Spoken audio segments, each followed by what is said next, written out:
In this video we're talking about our marathon shoes which we used to conquer the Dorney Lakes Marathon. What is up people and welcome back to 40 Runs. So this video is driven by you guys asking about how did we get on with the shoes we were wearing, and when I talk about we, I'm talking about Alan, Toby, myself at the Dorney Lakes Marathon. If you've not seen the video, check it out. So we've got the boys here tonight, so we're going to talk a little bit to them about how they got on. I'm going to talk about my Alphaflys. We'll give you a bit of feedback on what those shoes were like and whether, if you're thinking about getting a new pair maybe for the autumn, whether, you know, we can guide you a little bit along the way.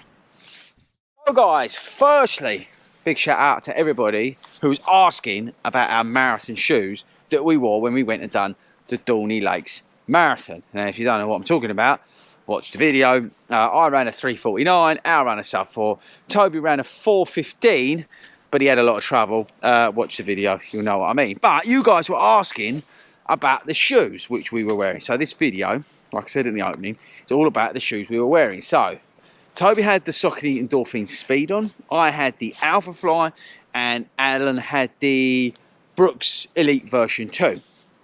So Toby's here. Say hello, Toby, in the sun. Because we're about to do our Hartford group, so it's a good night to catch up tonight about this sort of stuff.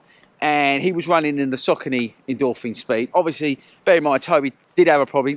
He would have run, I was going to say something, but he usually runs quicker than he ran, but he had some issues, so that's why. But still, you still complete the 26.2 miles in those Saucony Endorphin Speed. And I think that's what the people were asking in the comments was, like, what were those shoes like over that distance? So, I mean, we did a 20-mile run, didn't we, in the Saucony Endorphin Speed? 20s, yeah, that was the sort of first and only long run. Yeah, that was in those, and they were good at the end. Quick, weren't they? But how did they feel, even though you wasn't running, let's say, at optimal speed over that 26.2 miles? What were they like? Definitely felt the bounce sort of in them, the difference in the roll. Yeah. Over the. Well, he's got a pair of glide rides on today. Look. So you definitely get that off the line. You sort of just feel that go, but it wasn't. I think it was only the last mile and a half that I actually pushed it. And when I did push it, they came into their own. But I wasn't obviously. But I tell you what's interesting with that shoe. Actually, it's a good. In a way, it's a good point. Even though you suffered, what were they like when you was sort of easy pace? So you were running slow for you. What were they? So slow for you was what? 10, 20 per mile? Yeah, about 10, 20 per... No, 10, 15, 10, 20 per mile. It was about... And that's slow for Toby. So that's super easy for Toby, okay? Now, I appreciate that may be fast for some of you guys. But it's good to know for those people who run easy at that sort of pace, what were they like? As a more sort of... Were they stable? Were they comfortable? Did you feel prone? Because there was some cameras on the course. Yeah, did you feel it? But I didn't feel... To be honest, I didn't think about it too much, which I think is a good thing. The testament thing is that they weren't affecting me. I didn't have to worry about them. I feel that breathable, light. Yeah, there was nothing of concern to. What about the roll? Because that's got the speed roll in it. Yeah, I think it's called speed roll. Correct me if I'm wrong in the comments. At the end, when I pushed it a little, I could feel that, but the rest of it, I didn't particularly feel it. So if you was running easy. Was there any difference? And here's the $1 million question. Was there any difference when you was running easy between those and the glide? If you was running the same pace in the glide ride? I think it's hard to tell. Yeah, I don't think there was. I think there probably is. Yeah, I think the speed comes into its own when you. Well, I mean, it's not a carbon. It's a TPU plate shoe. But like all of them, they come into their own when you find that pace. Whatever your pace, fast pace is when they come in. But on those easy miles. Were they comfortable? Oh, comfortable, yeah. Yeah, and you weren't pronating or flying about or anything like that. Well, there you go. That's his feedback on the speed over the 26.2 miles. So would you recommend it as a marathon shoe?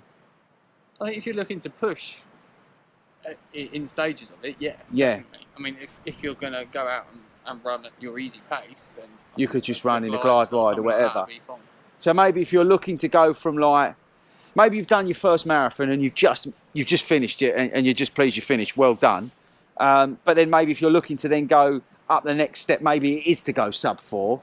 Then maybe the Saucony Endorphin Speed is a good shoe to do that in because you can sort of train in it and transition through from to the next level in a way. That was kind of the plan. Yeah. I did my first one last year. Yeah, and true. the Yeah, plan was I always to forget. Toby's go only done and- actually a couple of marathons. That was I my forget first because he's a official faster marathon. runner. Yeah. So, yeah, actually, yeah, I kind of forget that all the time because you're a faster runner. Actually, at racing, he's relatively new to it. So, yeah. So actually, the Saucony Speed works for you. And once you've like done your time, which you know that's in you, because I still think that he would have gone with Russ and done a 3:20. What was Russ do? 3:35, 3:34, something like that. And by the way, Russ was in a glide ride. But yeah, I think you would have done that anyway. And then maybe you, as you look to beat that time, is probably when we strap a pair of Vaporflies on or Alphaflies onto you, or Saucony Endorphin Pro, and then see what he's got from there. So that's his feedback on the Speed. Interesting, I think. Let me know in the comments what you think. Do you use the Speed for a marathon? Would you use the Speed for a marathon? Or maybe, like as I said, you're looking to then progress, maybe the Speed is for you. So in terms of the Alphafly, because that's what a lot of you guys were asking about, how the Alphafly was. I use the Alphafly, and I did a video on this, because I find the Vaporfly too unstable. I don't feel like I run fast enough in the Vaporfly to max out. And because of my pronation issues, I just find the Alphafly over the marathon distance that little bit more stable for me. So that's why I chose the Alphafly, and obviously I've used it before. In terms of how I got on with it, I think it just enabled me, and you can see it from my splits, just to cruise. I was literally in cruise control for the whole 26.2 miles. And at some points I was running faster than I needed to in terms of goal pace. And the shoes I could definitely feel were egging me on. That ZoomX was going, now come on, Fordy, stop mucking about, let's go and have this. So it's got more speed in them, but I'm just glad that I had them because I was able to do what I needed to do in them. It's a super comfortable shoe for me to run a marathon in.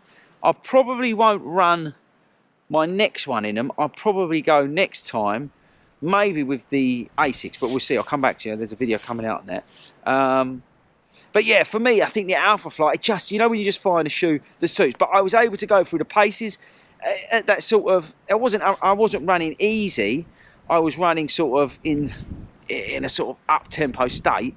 And I was able to control the pace in it. And then when I wanted to go up, I was able to go up. And it gave me everything I need. And that's what the Alphafly does for me. So as a shoe, like we just said with Toby, if you're looking to then go from like maybe, you know, your first marathon, second marathon, and then you start really sort of looking at times, I think that is where the Alphafly could come in versus something like a Vaporfly, which I still think is such an amazing hot shoe. But I don't know, I don't know if you need to run like stupid quick in that to be able to really get the most out of it. I'm not sure yet.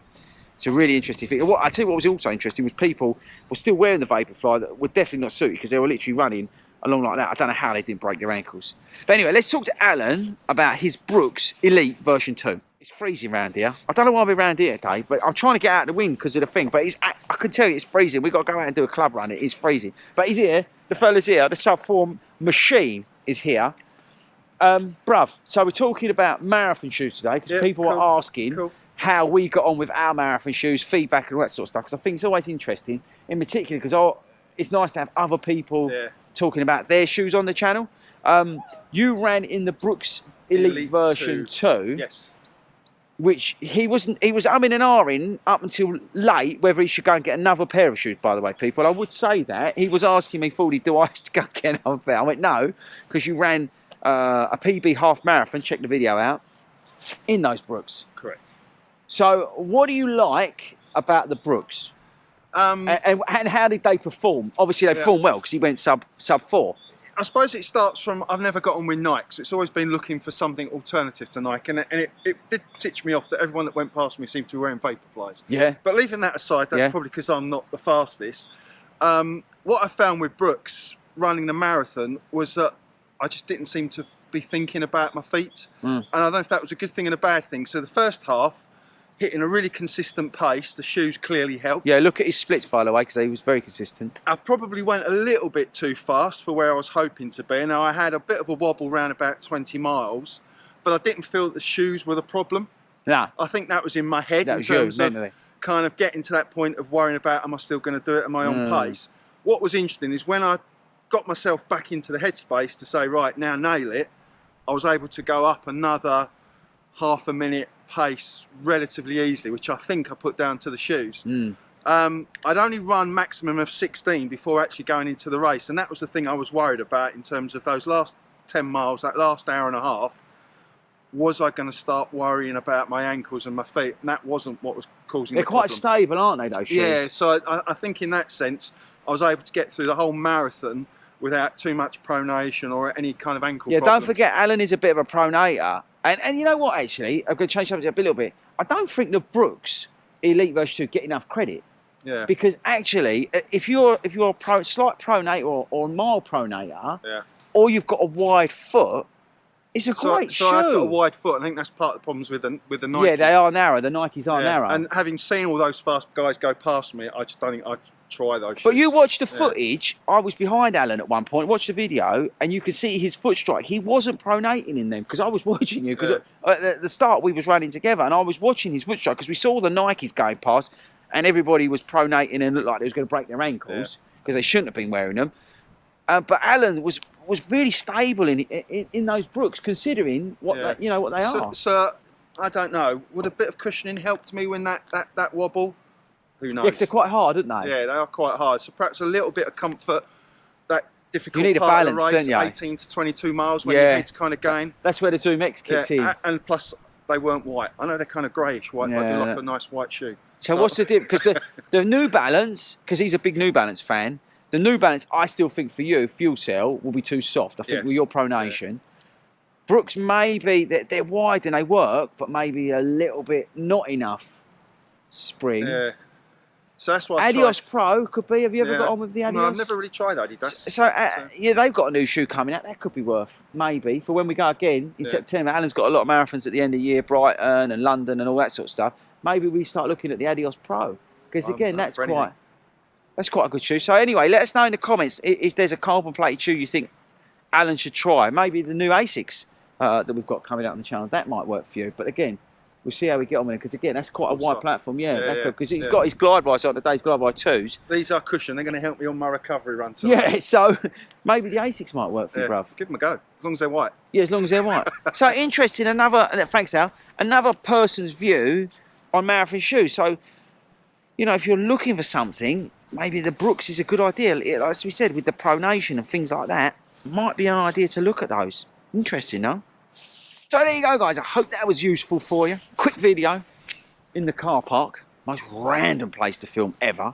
But I thought it'd be useful because we got the guys together tonight for the club run to get them to give you that feedback since we did that marathon and give you that feedback on those shoes. It will be interesting to see what Toby's able to do in a let's say a faster shoe, I think, than a Saucony Speed, because I think he can definitely go faster. And the same with Al. We've got to find Al, I think, something a little bit more springy that will be able to help him just get a little bit more life into his legs in those later stages of the marathon. That's the thing with a marathon. You've got to remember it's 26.2 miles.